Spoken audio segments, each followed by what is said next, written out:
Welcome back to the channel, and what a glorious day it is today. So today I'm going to be working on the ZZR again. In the last video I was pulling the bike apart hoping to find the source of a ticking noise that I thought was going to be a loose header. Transpires that wasn't the case. I also managed to sort a water leak out while I was there. So today I'm going to be looking at the valve clearances. So taking the bike apart, having a little look, finding out how to do the valve clearances. Never done it before, so it's going to be a bit of a journey of discovery for me too. And that will help me to work out exactly what I need to order shim wise, hopefully to solve once and for all the ticking noise so I can get back to riding this beautiful bike. To enable me to get to the top of the engine, first thing I'm going to need to do is to remove the fuel tank. I've also noticed recently that my throttle is also sticking. Now I think that's probably down to the fact the bike hasn't been used and the cable just needs lubricating. This is a custom cable set that I've made for this bike, purely because I've raised the handlebars and put on a custom riser kit with a Renfrew bar, just purely because I'm getting on a bit now and bending over or leaning over while I'm riding is not the most comfortable. So in order for me to carry on riding this bike long into the future, did a little upgrade. So I think the first thing we'll do now is we'll start pulling everything apart and get to the top of the engine.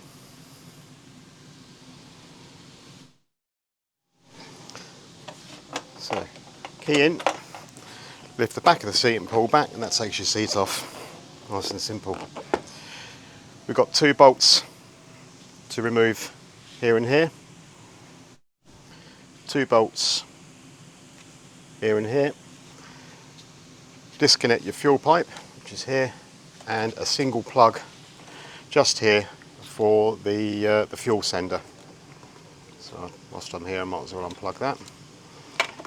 There's also a couple of breather pipes that as the tank gets withdrawn they're going to release. Okay, it's 2 10mm. Can't believe how hot it is today, it's lovely.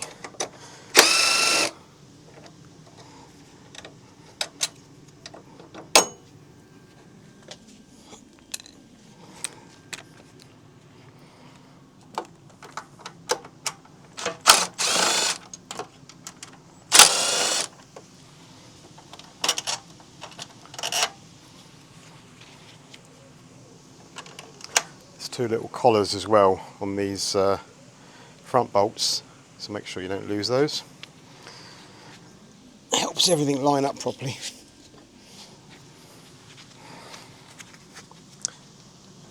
Now with the fuel tap turned off, there shouldn't be any fuel leakage, which there isn't. And that truly is it. So to get the tank off, lift from the back to release, and then lift and pull back. And it really is as simple as that. Excellent. So the next thing I need to remove is the airbox, which is held on by a series of bolts. It kind of mounts onto the carburetors actually. So bolt here in this little cover, bolt here in this cover, and there's an external exposed bolt just here. I often find it's easier though to actually completely remove the top of the airbox, that way you can also inspect your filter whilst you're there. So let's get it removed.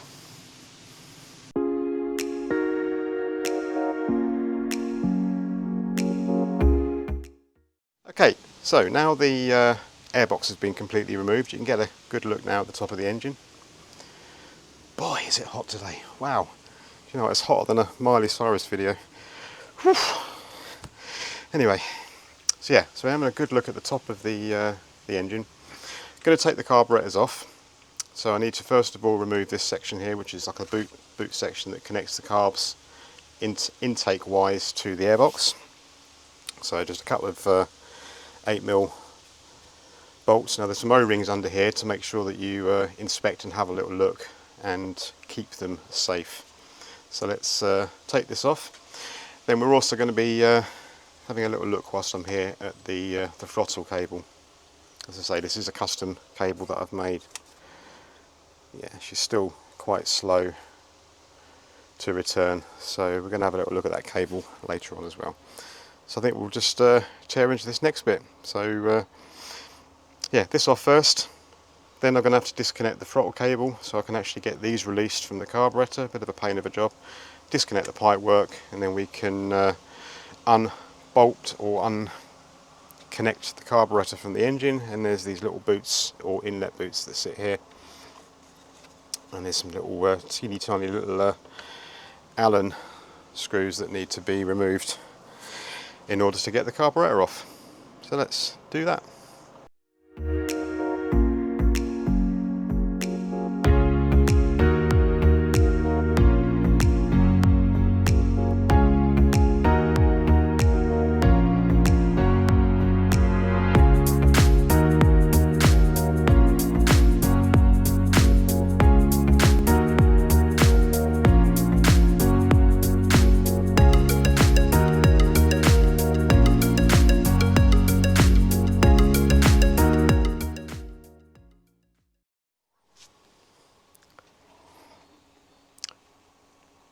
So I've undone everything to get the carburetors off, so cables for the throttle, the choke, all the associated pipe work. I'm going to leave the fuel pump, the fuel line and the fuel filter, because it kind of all sits on this frame that's bolted onto the actual frame of the bike. I'm going to leave that all in place. So the only thing I need to do is disconnect the fuel supply or the power supply for the fuel pump, like so. And then everything now should come away as one unit. So just a little bit of force required just to release. There we go.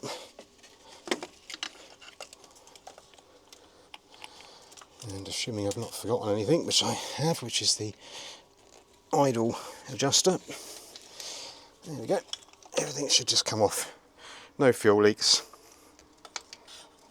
Nice and straightforward. So I'll put that somewhere safe. So to gain us better access, or good access, I'm going to now remove as much of this stuff as possible. So this is going to include the coils, both sides, the leads. I'm going to mark them up so I know which way they go. Makes things just a little bit easier. And this recirculation system as well, that's going to all be removed, checked and cleaned and sorted. And I'll probably also move this shroud as well, because that's going to give us better access. So I'll crack on with that. Having removed everything from the top of the engine now, I've got really good clearance. Really good clearance. So I'm just going to just clean everything up a little bit,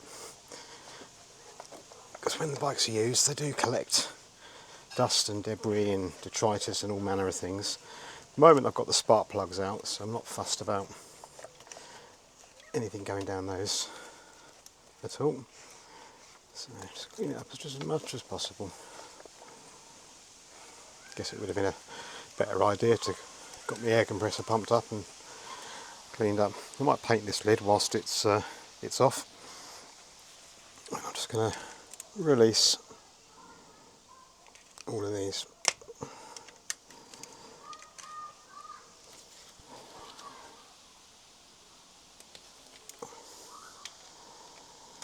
Now the gasket that I've got on this is relatively new,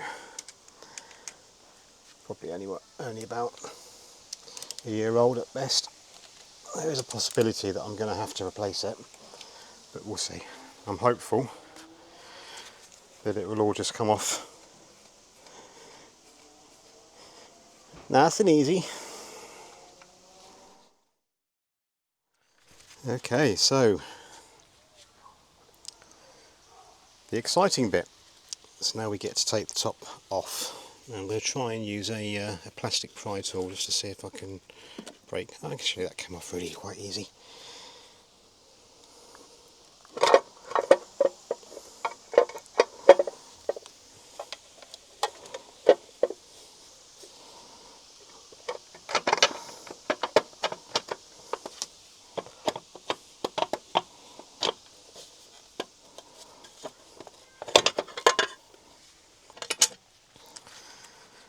Excellent, and there we have it.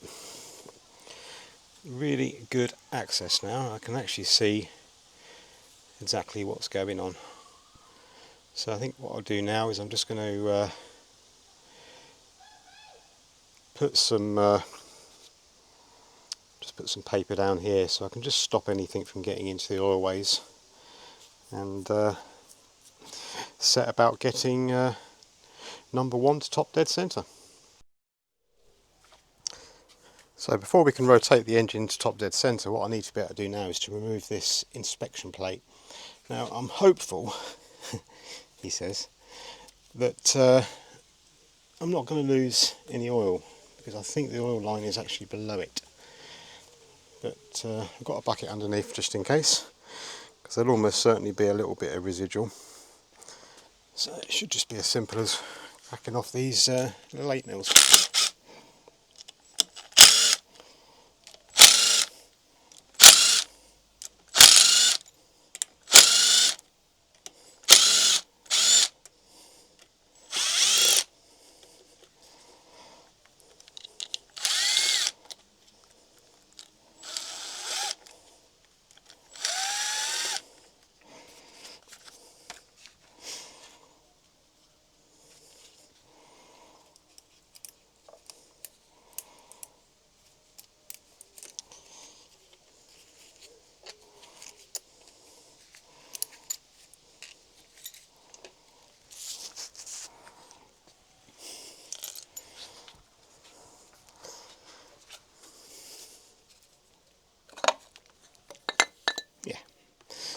Fortunately this was off relatively recently, so I'm pretty confident that I can preserve the gasket. So I think what I'm going to do now is I'm going to remove the spark plugs, just so that I can limit the resistance on the engine.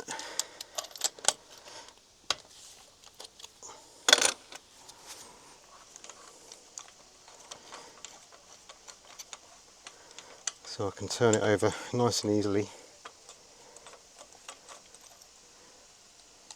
which in turn will allow me to dial in top dead centre. So this is going to give me the opportunity to also read the plugs, and when I take them out I'm going to lay them 1 to 4, so 1, 2, 3, 4, and have a little look.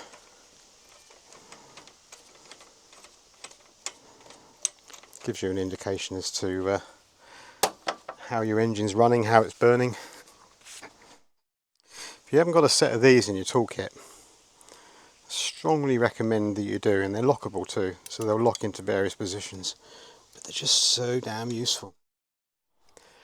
It's now the following week, so I left it that particular day because it was really getting quite hot, and I didn't really want to measure the valve gaps based on a really hot day, because you are supposed to kind of do this at room temperature. So anyway, the spark plugs have now been removed, and what you now need to do is get yourself a 24mm socket and rotate the engine round until you get the T mark lined up with this mark here on the engine casing, so that you can get it to top dead centre. And what this entail is going to do, if you have a close look at the image that's just appeared on the screen, is you can actually adjust, or check the gap should I say, at number 1 top dead centre. Will allow you to do the exhaust on number 1 and the inlet on number 1, with the exhaust on number 2 with the inlet on number 3.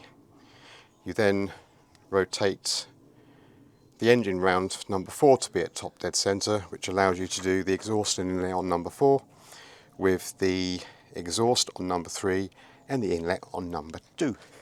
So you only really need to actually rotate the engine twice for this, and the gaps that you're looking for are between 0.13 to 0.19mm on the inlet, 0.18 to 0.24mm on the exhaust side. hopefully that all makes sense, and you might want to make yourself up a little chart that you can actually write all these numbers and values down. So we'll take a little look at the top of the engine now and see what we can do to actually check these.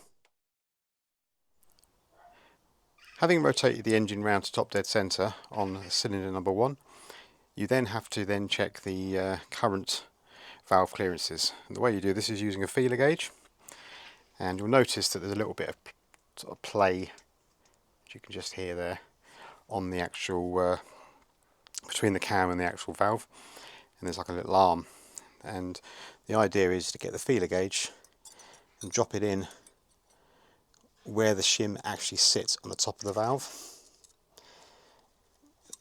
and make sure that you then measure that distance and write the number down. Then what you're going to need to do is to take the shim out and measure the current shim size, and this is done by getting an item or some kind of leverage tool and basically very simply knocking to the side this little arm. I'm not sure if you can see it on the camera, I hope you can, and then magnetising a screwdriver or something similar, and just to pick out the shim, and there it is. Okay, you can then use a micrometer or vernier gauge to then measure that shim size by zeroing and making sure you've calibrated your vernier gauge first, and then just wind in till it clicks, read off the value. In this case this is 2.4, write the number down. Do that across the whole load of valves, and then that will give you the information that you need using a chart, which I've just put on the screen, to then say how much is your current gap, how big is the shim you've currently got, and where the two lines intercept on the chart is the shim that you need. And then it's just a case of working out the shims you've got, seeing if you can switch any shims, because you may find that some shims are too big, some are too small, and you can actually move them into other locations to actually get you on target, which then saves you having to purchase any additional shims.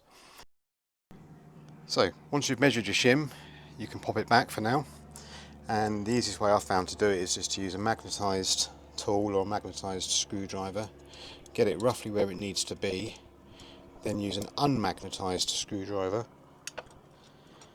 to sort of hold it in place, and then just use, there you go, use your finger then to locate it. They don't always sit flat the first time, so do make sure that you double check, triple check that it's actually sitting.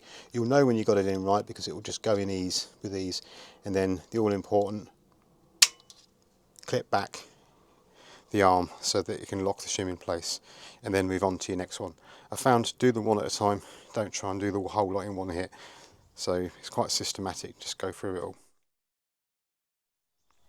Having gone through all this now and made all my measurements, I can now say that number 2, number 3 and number 4 on the exhaust side are going to need a slightly bigger shim just to bring them down a little bit so they sit in the middle of the tolerance.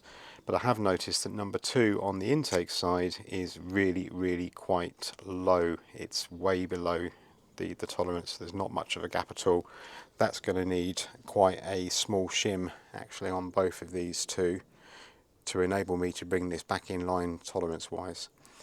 So hopefully with this and this adjusted, this one adjusted, that'll bring everything into tolerance. I'm going to work it all out. I might be able to switch a couple of shims around to save me having to order too many, but that ought to get me back on track. So I'm going to end the video here for today, and the next video will be refitting the shims, messing around with the cam chain tensioner because I've noticed that's quite loose, and that is probably going to be causing quite a lot of my rattle as well. So that is actually seized and needs to be adjusted and dealt with, so I'm going to be looking at that. Also going to take a look at my throttle cables so I can get that back in line. Going to get the bike rebuilt and get it started, so I'll look forward to seeing you in that video. If you like this video, give it a thumbs up, and if you like what I do and you want to subscribe, then please do. It really does help the channel, and I want it to grow, and with your support hopefully that will happen. So thanks for watching. See you in the next one.